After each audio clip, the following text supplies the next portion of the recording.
এখন আমার নামে বলা হয়েছে 10 বছর ছিল, তবে বছর দিয়ে প্রশ্ন ওঠে না। আমি 10 বছর দিয়ে কি করবোটা কি? আমি 10 বছর দিয়ে আমি তো বলছি আমি এই কাজের জন্য নই।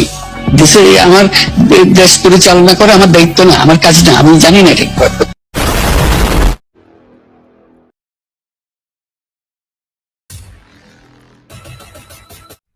নমস্কার, আমি কৃষ্ণপদ অধিকারী। আমার ছোট্ট একটা ইউটিউব চ্যানেল আছে, চ্যানেলটার নাম don't care Facebook page Krishna Krishna.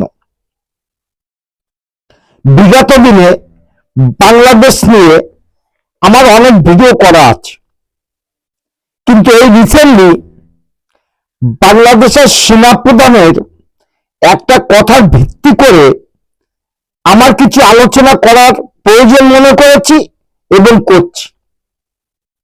আপনারা জেনে রাখুন যে দুর্যোগ যদি আসে, ঝড় বৃষ্টি যদি আসে, সেখানে পাখিকুলি যারা আছে তারা কিন্তু বুঝতে পারে, সর্ব আগে তারাই বুঝতে পারে। যেমন জল হয়, পিঁপড়াগুলো মাটির নিচের থেকে উপরে যাওয়ার চিন্তা ভাবনা করে। আর দেশে যদি কোনো অশান্তি হতে যায়, দেশের যদি কোনো একটা বিপদ হতে যায় এবং বিপদে পড়তে যায়, সেখানে সেনাবাহিনীর প্রধান এবং সেনাবাহিনীরা কিন্তু বুঝতে পারে। কেন বলছি এই কথা? সেই কথা বলার সূত্র ধরে আপনাদের সঙ্গে আলোচনা করতে এসেছি। আমার ভিডিওটা দেখবেন যে আমার কথার সঙ্গে, আমার ভিডিওর সঙ্গে যুক্তি খুঁজে পাচ্ছেন কিনা। কারণ সেনাপ্রধান যে কথা বলেছে, সেই কথা অনুযায়ী আমি মনে করব যে ওনার কাছে কোনো তথ্য এবং কোনো খবর ছিল যে বাংলাদেশ একটা বিপদে পড়তে যাচ্ছে। সেই জায়গায় দাঁড়িয়ে বাংলাদেশের যে জনগণ, তাদের সতর্ক করার জন্য সে অপ্রাণ চেষ্টা করে গেছে এবং চেষ্টা করেছে। দেখাবো বাংলাদেশে কি বিপদে পড়তে যাচ্ছে আর কি বিপদ ঘনিয়ে এসছে বাংলাদেশের কপালে, সেটা আমার এই ভিডিওর মধ্যে পাবেন। কারণ একটা স্বাধীনতা দেশের পরে হস্তক্ষেপ কিভাবে অন্য দেশ করতে পারে জানি না, কিন্তু সেই হস্তক্ষেপ করার রাস্তা যে এনেছে সে একমাত্র মোহাম্মদ ইউনূস। চলুন দেখা যাক সেনাপ্রধান যেটা বলল সত্যি সত্যি বাংলাদেশে সেটা হতে যাচ্ছে কিনা, দেখাবো আপনাদের এই ভিডিওর মধ্যে। চলেন শুরু করা যাক ভিডিওটা। আমরা সবাই দেশ এবং জাতির দিকে খেয়াল করে আমরা যেন এক থাকতে পারি, তাহলে এই দেশটা উন্নত হবে, এই দেশটা সঠিক পথে পরিচালিত হবে। না হলে আমরা আরো সমস্যার মধ্যে পড়তে যাব। বিশ্বাস করেন, we don't want to head, ওইদিকে আমরা যেতে চাই না। আমি আপনাদের সতর্ক করে দিচ্ছি, পরে বলবেন যে আমি সতর্ক করিনি। আমি আপনাদের সতর্ক করে দিচ্ছি, আপনারা যদি নিজেদের মধ্যে ভেদাভেদ ভুলে একসাথে কাজ না করতে পারেন, নিজেরা যদি কাদা ছোড়াছুড়ি করেন, মারামারি কাটাকাটি করেন, এই দেশ এবং জাতির স্বাধীনতা, সার্বভৌমত্ব বিপন্ন হবে। আমি আজকে বলে দিলাম, নাইলে আপনারা বলবেন যে আমি আপনাদের সতর্ক করিনি। আমি সতর্ক করে দিচ্ছি আপনাদের।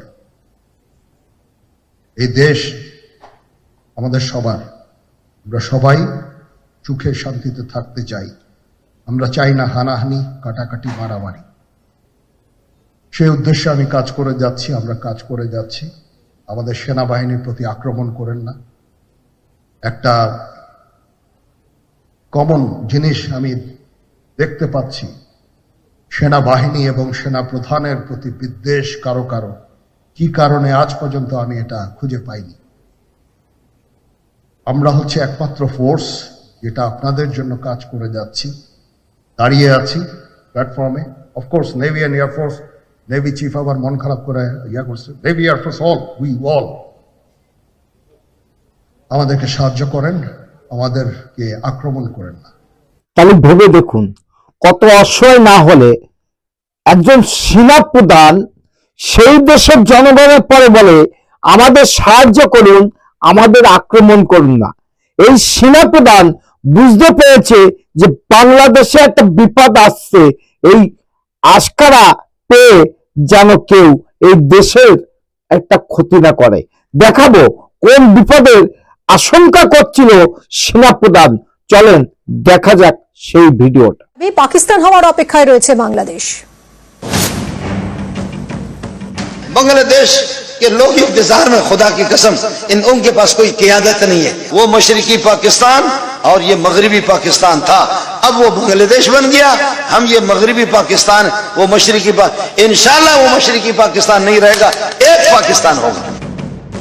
তাহলে এই ভিডিওটা দেখে বুঝতে পারলেন যে যারা স্বাধীনতা ছিনিয়ে নিয়েছিল যাদের কাছ থেকে, তারা সাংবাদিক সম্মেলন করে বলছে ওই পাকিস্তান আর এই পাকিস্তান এক হয়ে যাবে। জানি না সেটা আপনারা চান কিনা, কিন্তু আপনাদের যে স্বাধীনতা খর্ব হতে চলেছে সেটা সেনাপ্রধান বুঝতে পেরে আপনাদের সতর্ক করে দিয়েছে। এবার আপনারা সতর্ক হবেন কি হবেন না এটা আপনাদের ব্যক্তিগত ব্যাপার, কিন্তু একটা সেনাপ্রধান হয়ে তার নৈতিক দায়িত্ব থেকে সে বিরত থাকে নেই। আপনাদের সতর্ক করেছে, সেই সতর্ক মেনে চলার চেষ্টা করুন, দেশকে বাঁচানোর চেষ্টা করুন, এইটাই দেশের জন্য মঙ্গল। নমস্কার, আমার ছোট্ট একটা ইউটিউব চ্যানেল আছে, চ্যানেলটার নাম ডোনকেয়ার, ফেসবুক পেজ কৃষ্ণ কৃষ্ণ।